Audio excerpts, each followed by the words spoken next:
श्रीमान् वेङ्कटनाथार्य कवितार्किककेसरी वेदान्ताचार्यवर्यो मे सन्निधत्तां सदा कृति जयत्याश्रुतसन्त्रासद्वान्तविद्वंसनोदयः प्रभावान् सीतया देव्या परमव्योमभास्करः बुद्धिर्बलं यशोधैर्यं निर्भयत्वमरोगता अजाड्यं वाक्पटुत्वं च अनूमस्मरणात् भवेत् अनूमस्मरणात् भवेत्. ஸ்ரீயப்பதியான ஸ்ரீ ராமச்சந்திரமூர்த்தி ஒரு அவதார புருஷன், ஆதர்ச புருஷன். மர்த்தியாவதார ஸ்தவகலு நியதம் மர்த்திய சிக்ஷார்த்தமேவம்னு ஒரு மனுஷனாக இருந்தான்னா அவன் சுக துக்கங்களை எப்படி எதிர்கொள்ளணும், அவன் எப்படி உலகத்துல நடந்துக்கணும், தர்மத்தை எப்படி காப்பாற்றணும், சத்தியத்திலேருந்து எப்படி நழுவாம இருக்கணும்ன்ற பலவிதமான ஒரு தர்மங்களை தான் அனுஷ்டிச்சு நமக்கு உபதேசமாகவும் காட்டியவர்.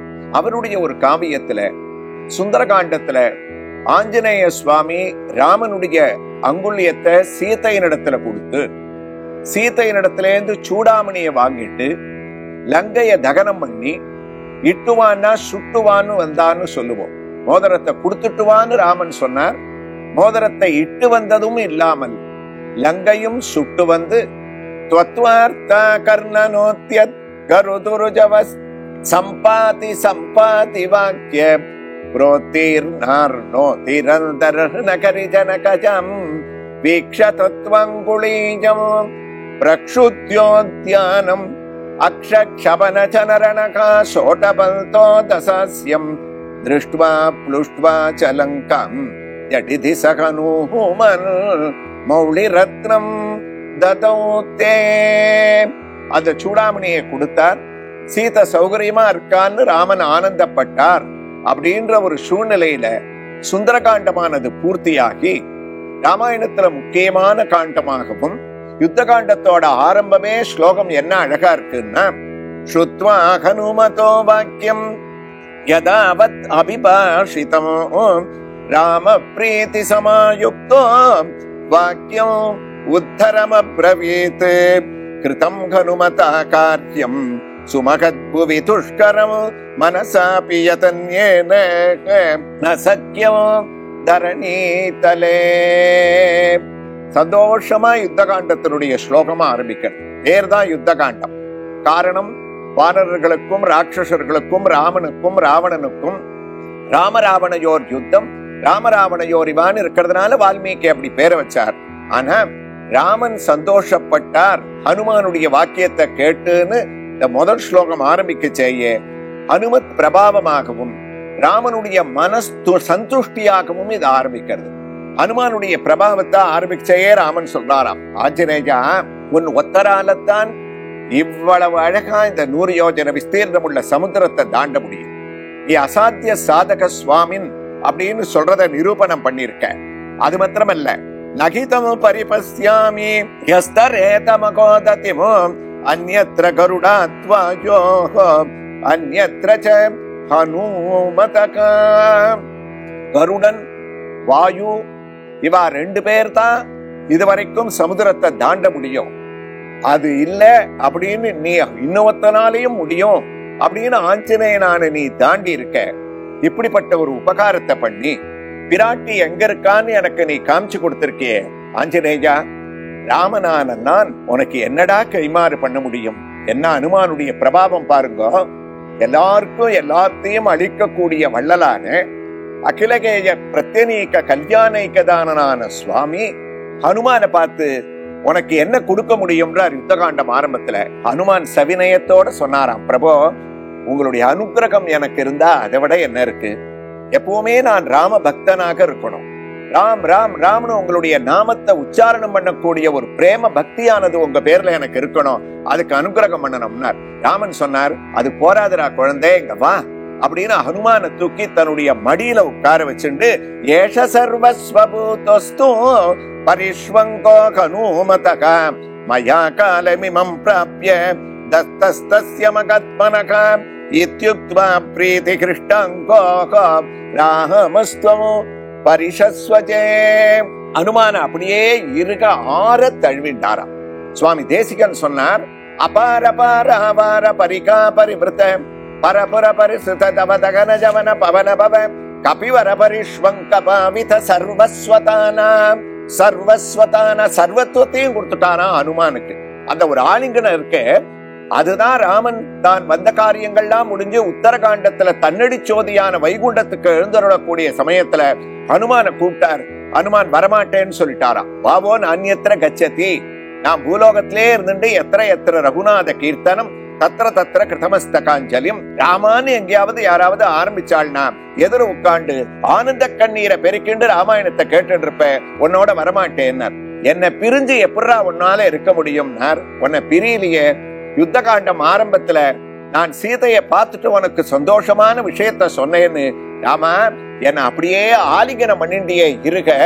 அப்ப ஸ்ரீராமச்சந்திரமூர்த்தியினுடைய ஹிருதயம் உன்னை கொண்டு என்னுள் வைத்தேன், என்னையும் உன்னிலிட்டேன், என் அப்பா என் இருடி கேசா என்னுயிர் காவலனேன்னு ஆழ்வாருடைய வாக்குப்படி பிரபு இத பாடுறா, நீ என்னுடைய ஹிருதயத்துல யுத்த காண்ட ஆரம்பத்துல இருக்கிற ராமனை பாரு அப்படின்னு கிழிச்சு காமிச்சதாக மகான்கள் சொல்லுவார். அப்படி ஹனுமானுக்கு ஒரு அனுகிரகம். உடனே ராமன் சொன்னார், இனிமே ஆக வேண்டிய காரியத்தை நம்ம பார்க்கணும். ராவணனை வதம் பண்றதுக்கு சமுத்திரத்தை சேது பந்தனம் பண்ணி தாண்டணும். இல்ல எப்படி தாண்டனம்னு நம்ம ஆலோசனை பண்ணணும். இங்க மதங்காசிரமத்துல இருக்க வேண்டாம், நேர நம்ம அந்த சமுத்திரக்கரையை போய் அடைஞ்சிடுவோம் அப்படின்னு சுக்ரீவனோட ஆலோசனை பண்ணார். என்ன அழகு பாருங்க ராமாயணத்துல. நம்ம இப்ப என்ன சொல்றோம், எதுவுமே ஒரு நல்ல காரியம் பண்ணணும்னா ஒரு நாள் பார்க்கணும், ஒரு நட்சத்திரம் பார்க்கணும், ஒரு முகூர்த்தம் பார்க்கணும்ன்றோம் இல்லையா? அந்த தர்மத்தை ராமனும் கடைபிடிச்சார் அப்படின்னு வால்மீகி ஸ்லோகத்தோட சொல்றது தான் நமக்கு ஆச்சரியம். சுக்ரீவா நான் ஒரு முகூர்த்தம் பார்க்கிறேன்னு பார்த்தாராம். பார்த்துட்டு சொன்னார், அஸ்மின் முகூர்த்தே விஜயே பிராப்தே மத்யம் திவாகரே சீதாம் கிருத்வா துமே ஜாது வாசோ யாஸ்யதி யாஸ்யதகா உத்தரா பல்குனிஹ்யத்ய ஸ்வஸ்து கஸ்தேன யோக்ஷதே. சுக்ரீவா நாளைக்கு நம்ம கிளம்பலாம். ஏன் தெரியுமா? விஜயான்ற முகூர்த்தம் இருக்கு. பகல் 12 மணிக்கு அபிஜித் முகூர்த்தம்னு பேரு. எந்த காரியத்தையுமே உச்சி வேளையில பண்ணோம்னா சூரியன் உச்சியில இருக்கும் போது பண்ணா அதுக்கு ஜெயம் ஏற்படும். விஜயா முகூர்த்தத்துல கிளம்புவோம். ஏன்னா பகவான் வாமனனாக அவதாரம் பண்ண போது ஸ்லோகம் என்னன்னா, விஜயா நாம சாப்ரோக்தா எஸ்யாம் ஜென்ம விதுர்கரே. மகாபலி கிட்டே இருந்து ஐஸ்வர்யத்தை வாங்கறதுக்காக சித்தாசிரமத்துல அதிதிக்கும் காசியபருக்குமாக விஜயா முகூர்த்தத்துல பிறந்தார்னா, இங்க யுத்த காண்டத்தோட ஸ்லோகமும் விஜயான்ற முகூர்த்தத்துல கிளம்புவோம். 2வது உத்தர நட்சத்திரத்துல நம்ம இங்க இருந்து கிளம்புவோம்னாராம். உத்தர பல்குனி உத்தர பல்குனி நட்சத்திரத்துல கிளம்புவோம். ஏன் அதை பார்த்தாருன்னா, ராமனோட நட்சத்திரம் புனர்வசு. புனர்வசு புஷ்யம் ஆயில்யம் மகம் பூரம் உத்தரம். தாராபலன் 6 வரதான். அதுக்கு சாதக தாரைன்னு பேரு. அந்த உத்தரம் தாண்டி மறுநாள் கிளம்பினோன்னு வச்சுக்கோ சுக்ரீவா, அஸ்த நட்சத்திரம் வந்துடும். அது 7 ஆயிடும், அது வததாரை ஆயிடும்.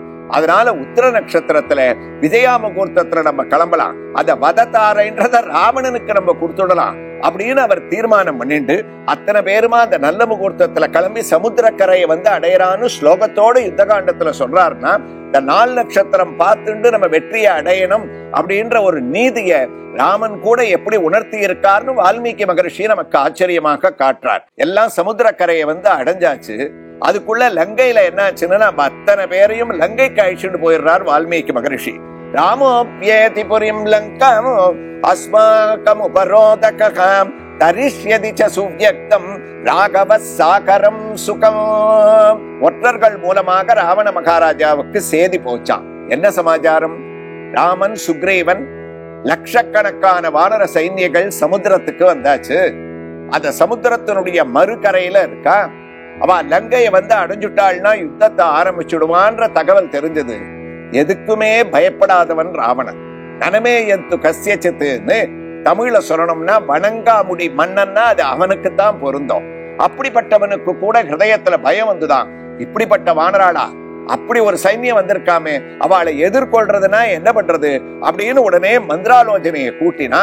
மந்திரிகளை உட்கார வச்சுட்டான். பிரகஸ்தன், துர்முகன், நிகும்பன், விபீஷணன் எல்லாம் அந்த மந்திரி சபையில உட்கார்ந்து இருக்கா.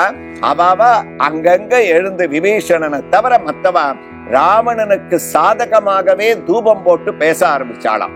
பிரகஸ்தன் சொன்னா, மகாராஜா, நம்மளோட ஒரு சக்திக்கு இந்த மந்திராலோசனையே தேவையில்லைன்னு சொல்றது. கேவலம் ஒரு மனுஷியர், குரங்குகள் இவாள்லாம் அந்த கரைக்கு வந்துட்டான்னு நீங்க பயந்துட்டு மந்திராலோசனை பண்ணணுமா? வரட்டமே, நம்ம கிட்ட இல்லாத சைன்யமா? முதல்ல அவ சமுத்திரத்தை தாண்டட்டும், அந்த தாண்டத்துக்குள்ளேயே பாதி பேர் பிராணனை விட்டுடுவா.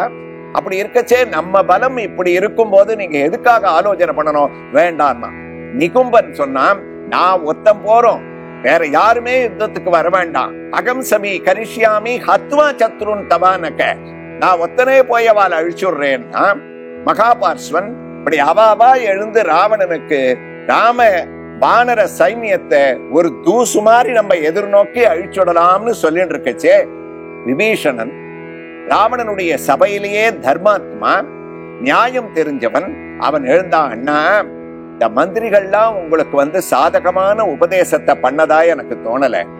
ஒண்ணு தெரிஞ்சுக்கோங்க, எப்பவுமே தர்மம் தான் உலகத்துல ஜெயிக்கும். அறநெறிய தாண்டி நம்ம போனோமான அதுக்கு தோல்வித்தான் நமக்கு ஏற்படும். தர்மம் ஏதோ கஷ்டப்படுற மாதிரி இருக்கும், ஆனா தர்மத்தின் வாழ்வுதனை சூது கவ்வும், மீண்டும் தர்மம் நின்று வெல்லும். அந்த தர்மத்துக்கு அழிவு கிடையாது. ராமனோ தர்ம பிரபு, ராமோ விக்கிரகவான் தர்மகா, தர்மோ விக்கிரகவான் ராமகான்னு ராமனை சொல்லுவார். அந்த தர்மத்தை எதிர்த்து நம்ம யுத்தம் பண்ணோம்னா வீணா நம்ம அழிஞ்சு போயிடுவோம். அதுவும் கோழத்தனமாக ராமனும் லக்ஷ்மணனும் ஆசிரமத்துல இல்லாத போது நீங்க சீதையை போய் அங்கேருந்து அபகரணம் பண்ணிட்டு வந்திருக்க. உங்களுக்கு தைரியம் இருந்தா அன்னைக்கே ராமன் இருக்கிற போது அவனோட யுத்தம் பண்ணி நம்முடைய வீரத்தை காமிச்சு அழிச்சுன்னு வந்திருக்கணும். அப்படி பண்ணல. நாம பண்ணது தப்பு, அபகரணம் பண்ணதே தப்பு. அந்நியனுடைய பத்தினிய, அதுலயும் அவ இல்லாத போது ஒரு பெண்ணினிடத்துல வீரத்தை காட்டி அழிச்சு வந்திருக்காளே, உங்களுக்கு எங்கேயாவது ஜெயம் கிடைக்குமா? அதனால நீங்க என்ன பண்ணுங்க, யுத்தமும் வேண்டாம், ஒண்ணும் வேண்டாம். ராமன் சரணாகத ரக்ஷகன்னு பேரு. யாரு போய் அவனிடத்துல என்ன தவறு பண்ணி விரோதியா இருந்தாலும் ராமபிரபோ சரணம் அப்படின்னு சொன்னா அவன் காப்பாத்துவான். எல்லாம் கிளம்புவோம், சீதையை ஒப்படைப்போம், ராமனை சரணாகதி பண்ணுவோம்னா. கோபம் வந்துதான் ராவணனுக்கு. எழுந்தான், விபீஷணா, முதல்ல நீ உட்காரு, என்னுடைய தம்பியா நீ பிறந்திருக்கேன்னு வெக்கப்படுறா. இப்படிப்பட்ட ஒரு கோழத்தனத்தோட நம்ம சபையில பேசுறதுக்கு எவனுக்கு தைரியம் இருக்கு? இந்திரனையே ஜெயிச்சவன் என் பிள்ளையா இருக்கான், இந்திரஜித்துன்னு பேரு. நவகிரகங்களை படியா போட்டு இருக்க. 33 கோடி தேவதைகளும் பயப்படுறா என்ன பார்த்து. 10 தலை 20 புஜம், அப்படிப்பட்ட ஒரு பராக்கிரமம் எனக்கு. என்ன பார்த்து கேவலம் ஒரு மனுஷியால் என்ன ஜெயிச்சுடுவா, குரங்குகள் என்ன ஜெயிச்சுடும்னு சொல்லி என்ன பயமுறுத்துறதுக்கு உனக்கு எங்கேந்திரா தைரியம் வர்றது? உனக்கு கோழத்தனமாக இருந்தா இந்த சபையை விட்டு நீ வெளியில போயிடும். இதுக்கு மேல பேசினேன்னா நான் என்ன பண்ணுவேன்னு தெரியாது, தம்பின்னு பாக்குறேன்னு கோபப்பட்டான். அப்ப கூட வால்மீகி சொன்னார், விபீஷணனுக்கு கோபம் வரலையா? அண்ணா, உன்னேன்னு சொல்ற, நீங்க கேட்டுக்கோங்க. தேஜஸ்வ கோபம் சுகதர்மநாசனம் பஜஸ்வ தர்மம் ரதி கீர்த்தி வர்தனம் பிரசீத ஜீவேம சபுத்திர பந்தவாகாக பிரதீயதம் தாசரதாய மைதிலி. அண்ணா, முதல்ல இந்த கோபத்தை விடுங்க. கோபம் உலகத்துல ஒருத்தனுக்கு நன்மையை பயக்கவே பயக்காது. கோபத்தை விட்டேன்னா சுகத்தை அடையலாம், தர்மம் நாசனம் இல்லாம இருக்கும். அப்ப கோபத்தை விட்டு நீங்க கடைபிடிக்க வேண்டியது என்ன தெரியுமா? பஜஸ்வ தர்மம் ரதி கீர்த்தி வர்தனம். அறத்தின் ஊங்கு ஆக்கமும் இல்லை, அதனை மறத்தலின் ஊங்கு இல்லை கேடுன்னு வள்ளுவர் சொல்வார். அததான் இங்க யுத்த காண்டத்துல இவர் ஸ்லோகமா சொல்லியிருக்கார். தர்மத்தை கடைபிடிச்சோம்னா நமக்கு கேடு இல்லைன்னா, அதுவும் யுத்தம்னு ஆரம்பிச்சா ஒரு தப்பும் பண்ணாத நம்ம சுற்றம், நம்முடைய மக்கள் எல்லாரும் அனாவசியமாக லட்சக்கணக்கில் கோடிக்கணக்கில் வீழ்ந்து மாண்டு போவார்கள். ராமனுடைய பானம் எப்படிப்பட்டதுன்னு கரதூஷ்ணாள் 14,000 ராட்சால அவன் தண்டகாரண்யத்துல ஒரே பானத்தை அடிச்சு கரத்தரு கண்டன சண்டபவனா திசப்த ரக்ஷசகஷ்ட நலவன வினோதன மகா கலப்பான அடிச்சிருக்காம. அதனால அவனுடைய பராக்கிரமத்தை புரிஞ்சுண்டு இப்பவே சீதையை அழிச்சுட்டு போய் பிரதீயதம் தாசரதாய மைதிலி கொண்டு போய் ஒப்படைச்சு மன்னிப்பு கேட்டுக்கலான்னா. கோபம் வந்தது ராவணனுக்கு. இந்த சபை இப்ப வேண்டாம், கலைஞ்சது, நாளைக்கு மறுபடியும் கூடும்னு சொல்லிட்டு எழுந்து போயிட்டானா. மறுநாள் எல்லாரும் சபை கூடித்து விபீஷணனும் உட்கார்ந்துட்டு இருக்கான். அவன் ஹிதத்தை முடிஞ்ச வரைக்கும் உபதேசம் பண்ணுவோமேன்னு எண்ணம். அன்னைக்கு புதுசா ஒருத்தர் சபைக்கு வந்திருக்காராம். அவர் யாருன்னா ராவணனுடைய மற்றொரு சகோதரனான கும்பகர்ணன் வந்திருக்கான். அவன் 6 மாசம் தூங்குவான், ஒரு நாள் எழுந்துப்பான், மறுபடியும் போய் படுத்தான்னா 6 மாசம் அவன் தூங்கிண்டே இருப்பானாம்.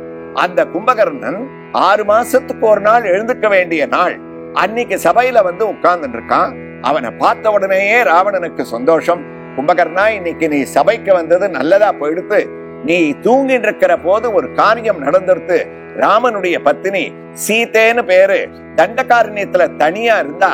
அவ ரொம்ப அழகு படைத்தவள். அவளை அடையணும்னு எனக்கு ஆசையா இருந்தது. தனியா இருந்தாளாம். எப்படி சொல்றா பாருங்கோ, ராமனும் இல்லாம லக்ஷ்மணனும் இல்லாம அவ தவிக்க விட்டு தனியா இருந்தது போல கும்பகர்ணனுக்கு இவன் எடுத்து சொல்றான். அவன் கோபிச்சு கூடாதுன்றதுக்காக அவளை போய் நான் அபகரணம் பண்ணிட்டு வந்தேன். அதனால வந்தது ஆபத்து. கோபம் வந்து அந்த ராமனோட தம்பி லக்ஷ்மணன் சேர்ந்து இந்த குரங்குகள்லாம் அந்த பக்கம் கரையை அடைஞ்சுட்டாப்பா. யுத்தம் வந்துடும் போல இருக்கு. யுத்தத்தை நான் நடத்தணும்னு சொல்றேன். சீதையை கொண்டு போய் விட்டடணும்னு விபீஷணன் சொல்றான். அவனும் எனக்கு சகோதரன், நீயும் எனக்கு சகோதரன். உங்க அபிப்பிராயத்தை கேட்கறதுக்காகத்தான் இந்த சபையை நான் மறுபடியும் 2வது நாளாக கூட்டி இருக்கேன். அதனால உனக்கு என்ன தோன்றதுன்னு நீ சொல்லுன்னா. கும்பகர்ணன் எழுந்தான். அண்ணா, நான் ஒன்னு சொல்றேனேன்னு நீங்க தப்பா நினைச்ச கூடாது. எப்பஸ்யாத் பூர்வ கார்யானி குர்யாதைஸ்வர்யமாஸ்திதகாக பூர்வம் சோத்தர கார்யானி நசவேதனயானயோ. ஒரு மனுஷன் எண்ணி துணிக கர்மம் துணிந்த பின் எண்ணுவம் என்பது இழுக்கு. கும்பகர்ணன் மாதிரி தர்மம் தெரிஞ்சவன் விபீஷணன் கூட கிடையாது. இவன் செஞ்சோற்று கடனை தீர்ப்பதற்காக ராவணனோட இருந்தானே தவிர தர்மத்தை பேசுறதுல ரொம்ப வசந்தவன். கும்பகர்ணன் மாதிரி தர்மம் தெரிஞ்சவன் விபீஷணன் கூட கிடையாது. இவன் செஞ்சோற்று கடனை தீர்ப்பதற்காக ராவணனோட இருந்தானே தவிர தர்மத்தை பேசுறதுல ரொம்ப வசந்தவன். 6 மாசம் தூங்கினா கூட 5 நிமிஷம் தான் என்ன பண்ணேன்னு ராவணன் சொன்னதை வச்சுன்னு புரிஞ்சுட்டு சொன்னான். அண்ணா, ஒருத்தன் ஒரு காரியத்தை பண்றதுக்கு முன்னாடி யோஜனை பண்ணணும். இப்ப சீதையை அபகரணம் பண்ணேன்னு சொன்னேன்னு நான் இது மாதிரி ஒரு நாள் எழுந்துக்கிற இன்னைக்கு என்ன உட்கார வச்சுண்டு தண்டகாரண்யத்துல சீதைன்னு ஒருத்தி இருக்கா, அவளை நான் அபகரணம் பண்ணலாமான்னு என்ன ஆலோசனை பண்ணேடும். இல்ல இந்த மாதிரி ஒரு மந்திரி சபையை கூட்டினேடா, ஒரு ஆலோசனை பண்ணல. நீங்க பாட்டுக்கு சீதையை போய் மாரீச்சனை மிரட்டி தூக்கிட்டு வந்துட்டேன். அதனால வந்தது ஆபத்து. இப்ப ஆபத்து வந்த உடனே அதை எப்படி நம்ம எதிர்நோக்கலாம்னு நீங்க பேசுறது எனக்கு சரியா தெரியலன்னா, எப்பச்சாத் பூர்வ கார்யானி குர்யாதை ஸ்வர்யமாஸ்திதகா. காரியத்தை பண்றதுக்கு முன்னாடி யோஜனை பண்ணணும்.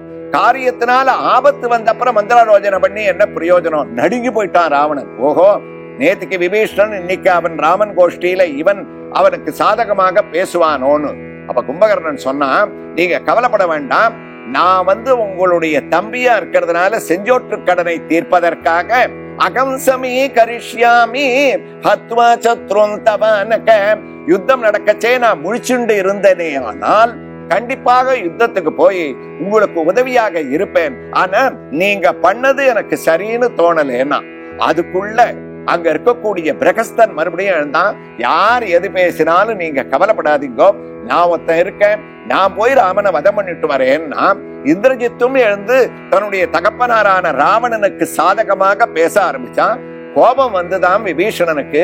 மறுபடியும் எழுந்தான். புத்திர பிரமாதேன துராமனஸ்ய தொமிந்திரஜித் மித்ர முகோசி சத்ருகோம். இந்திரஜித்து, ஒரு அப்பா உன்னுடைய சொந்த தகப்பனார் உங்க அம்மாவை விட்டுட்டு இன்னொருத்தி தூக்கின்னு வந்திருக்கார். அப்படிப்பட்ட சூழ்நிலையில அப்பா கிட்ட பேச வேண்டிய பேச்சாடா இது? அப்பாவை கண்டிக்க வேண்டியவன் நீ அவருக்கு ஆதரவா பேசிட்டு இருக்கே. நான் போய் ராமனை வதம் பண்றேன் இந்திரஜித்து, நீ உங்க அப்பாவுக்கு புள்ள இல்லடா, சத்ருடா. நீயே அவனுக்கு யமனா வந்துருவ போல இருக்க. விபீஷணன் சொன்னா, அண்ணா நீங்க இவ சொல்றதையெல்லாம் கேட்கவே வேண்டாம். சீதம் சராமாய நிவேத்ய தேவியும் வசேமராஜன் இகவீத சோகாகா. நிறைய ரத்தனங்கள் ஆபரணங்களை எடுத்துண்டு சீதையனுடைய கால்ல விழுந்து அவளை கொண்டு போய் புஷ்பக விமானத்துல ராமனிடத்துல சமர்ப்பிச்சுடுவோம். அப்பதான் நம்ம எல்லாரும் உயிர் பொழைக்கலாம். இத நீங்க புரிஞ்சுக்கோங்க. நான் கோபம் வந்தது ராவணனுக்கு. அப்ரவீத் பருஷம் வாக்கியம் ராவண கால சோதிதகம். ஏ விபீஷணா, நீ இத சொல்றதுக்காக வாடா மறுபடியும் 2வது நாள் சபைக்கு வந்திருக்க. என் தம்பியா இருக்கவே உன்னை விட்டேன். வேற யாரா இருந்தாலும் அந்த நாக்கை இத்தனை நாளி அறுத்திருப்பேன், இல்ல சிரசேதம் பண்ணிட்டு இருப்பேன். நீ என் முன்னாடி நிக்கவே நிக்காத, உன்னை பார்த்தாலே எனக்கு வதம் பண்ணணும்ன்ற ஒரு எண்ணம் தோன்றது, நீ எல்லாம் எனக்கு தம்பியே இல்ல, முதல்ல இந்த சபையில இருந்து கிளம்புன்னு பேசக்கூடாத வார்த்தைகளை எல்லாம் பேசி நிந்திச்சான். ஒரு இடத்துல பெரியவாள்லாம் சொல்லுவா, காலால எட்டி உதைச்சான்னு கூட சொல்லுவா. அந்த அளவுக்கு அவனை அவமானப்படுத்தினான். கோபம் வந்தது விபீஷணனுக்கு. அடாடா, நமக்கு முடிஞ்ச ஹிதத்தை உபதேசம் பண்ணோம், ராவணன் ஏன் இப்படி பண்ணான்னார் வால்மீகி. ராவண காலச்சோதிதகான்னார். அவனுக்கு யமன் டயத்தை நிச்சயம் பண்ணிட்டான். யமனால் தூண்டப்பட்ட ராவணன் இப்படி பேசினான். இல்லைன்னா விபீஷணன் சொல்றதை ஏத்துந்தான்னா அவனுடைய உயிர் பழிச்சிருக்குமே. விபீஷணனுக்கு கோபம் வந்தது. சுலபா புருஷராஜல் சததம் பிரியவாதினகாம் அப்ரியஸ்ய துபத்யஸ்ய வக்தா ஸ்ரோதா சதுர்லபாகாம் உத்பபாத கதாபானிர் சதுர்பிஸ் சகராட்சசைகி ஆஜகாம முகூர்த்தேன யத்ர ராம சலக்ஷ்மணகாம். அண்ணா, இனிமே நான் இங்க இருந்து பிரயோஜனம் இல்லை. அதர்மத்துக்கிட்ட இருக்கிறத விட தர்மத்தை போய் நான் ஆசிரிக்கிறேன். ஒன்னே ஒண்ணு நான் புரிஞ்சுட்டேன், இந்த உலகத்துல நல்லத சொல்றவாளும் குறைவா இருக்கா, சொன்னா அதை காது கொடுத்து கேட்கிறவாளும் குறைவாக இருக்கா. அப்ரியஸ்ய துபத்யஸ்ய வக்தா ஸ்ரோதா சதுர்லபாக. லங்கையில என்ன தவிர உங்களுக்கு நல்லத சொல்றவனும் இல்ல, யார் சொன்னாலும் காது கொடுத்து கேட்கறதுக்கும் இங்க ஆள் இல்ல. இங்க நான் இருந்து என்ன பிரயோஜனம்? உடனே கையில கதை எடுத்துட்டான். ராமனை சரணாகதி பண்ணுவோம்னு சதுர்பி சகராட்சசைகி ஆஜகாம முகூர்த்தேன யத்ர ராம சலக்ஷ்மணகாம். விபீஷணனுடைய சரணாகதி யுத்த காண்டத்துல ஒரு மணிமகுடமாக இருக்கக்கூடியது. ராமனுடைய காவியத்துக்கே என்ன பெருமைன்னா, ராமாயணத்துக்கே சரணாகதி கிரந்தம்னு பேர். தேவதைகளுடைய சரணாகதியில ஆரம்பிக்கும், விபீஷண சரணாகதியில முடியும். உடனே பட்டாபிஷேகம் வந்துரும். யுத்த காண்டத்துல ராவணாதிகளுடைய கொடுமை தாங்க முடியல, ஸ்ரீமன் நாராயணான்னு பாலகாண்டத்துல தேவதைகள் சரணாகதி பண்ணுவா. அதுக்கப்புறம் எத்தனை சரணாகதி, அகலிகையினுடைய சரணாகதி, பரதனுடைய சரணாகதி, குகனுடைய சரணாகதி, காகாசுரனுடைய ஒரு சரணாகதி, கபந்தனுடைய சரணாகதி, சுக்ரீவனுடைய சரணாகதி. இப்படி ராமனை சரணம் சரணம்னு காட்டுல இருக்கிற மகரிஷிகள்லாம் கூட நீதான் எங்களை காப்பாத்தணும்னு விழுந்திருக்கா. அதுல கடைசியா முத்தாய்ப்பு வைத்தார் போல ராவணனுடைய தம்பியான விபீஷணன் அவன் கிளம்புறானாம். வால்மீகி சொன்னார், விபீஷணன் மாத்திரம் சரணாகதி பண்றதுக்கு கிளம்பல, சதுர்பி சகராட்சசைகி. அவன் கூடவே சபையிலேருந்து 4 பேர் கிளம்பிட்டாளாம். கிளம்பினவன் எப்படி கிளம்பினான்னா, உத்பபாத கதாபானிகி, கையில கதையை எடுத்துட்டான். 4 பேர் சுத்தி வந்தா. ராவணன் கிட்டக்க இப்பவே நான் கிளம்புறேன்னு ஒரு சத்தம் போட்டுட்டு விருன்னு ஆகாசத்துல வந்தான். ராமன் இருக்கக்கூடிய இடத்தை நோக்கி சரணாகதி பண்றதுக்காக வந்தானாம். இந்த ஸ்லோகத்துல மகான்கள் கேள்வியை எழுப்பினா, சரணாகதி பண்ண போறவனுக்கு கதை எதுக்கு? இவனோட 4 பேர் வந்தான்னு சொன்னாலே, இங்க ஒருத்தருமே என்ன சேர்ந்தவா இல்லைன்னு சொன்னானே, அப்ப அந்த 4 பேர் யாரு? 5 பேரா இவ சரணாகதி பண்ணாலே, அதனுடைய தாற்பயம் என்ன அப்படின்னு மகான்கள் ஒரு கேள்வியை எழுப்புறார். நம்ம மனசுலயும் கேள்வி எழும்புறது. இதனுடைய காரணங்களை எல்லாம் நாம் யுத்த காண்டத்தினுடைய அடுத்த பகுதியில விவரமாக நம்ம சிரவணம் பண்ணலாம். மங்களம் கோசலேந்திராய மகனீய குணாத்மனே சக்கரவர்த்தி தனூஜாய சார்வபௌமாய மங்களம்.